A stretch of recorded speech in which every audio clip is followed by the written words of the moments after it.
आणि देशाच्या प्रधानमंत्र्यांनी दिलं पाहिजे। श्वेतपत्रिकेत भ्रष्टाचाराच्या, काँग्रेसने केलेल्या भ्रष्टाचाराच्या श्वेतपत्रिकेत आदर्श घोटाळ्याचा उल्लेख होता। म्हणजे देशातला सगळ्यात मोठा संरक्षण खात्यातला घोटाळा असा त्यांचा संदर्भ होता। आणि ज्यांच्यावरती आरोप त्यांनी केला ते अशोक चव्हाण पुढल्या 72 तासामध्ये भारतीय जनता पक्षात वाजत गाजत आले।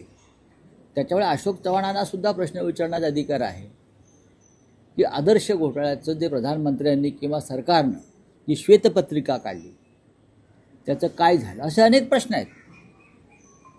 असे अनेक प्रश्न विचारता येतील भारतीय जनता पक्षाला। भारतीय जनता पक्षाचा चेहरा वेगळा, मुखवटा वेगळा आहे। हे मुखवट्यावर चाललेलं सरकार आहे।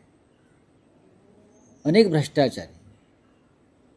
भ्रष्टाचार, मोठे मोठे भ्रष्टाचार हे भारतीय जनता पक्षाने आपल्या पक्षात घेतलेले आहे। भारतीय जनता पक्ष ही वॉशिंग मशीन आहे आणि अमित शहा वॉशिंग पावडर आहे। बरं का, अमित शहा ही वॉशिंग पावडर आहे। वॉशिंग मशीनमध्ये घालायचं आणि अमित शहाची वॉशिंग पावडरात टाकायचे का सगळं स्वच्छ होतं। अजित पवारही तसेच झालेले आहेत, अशोक चव्हाण तसेच झालेले आहेत। असंख्य असे लोक आहेत महाराष्ट्रात आणि देशामध्ये।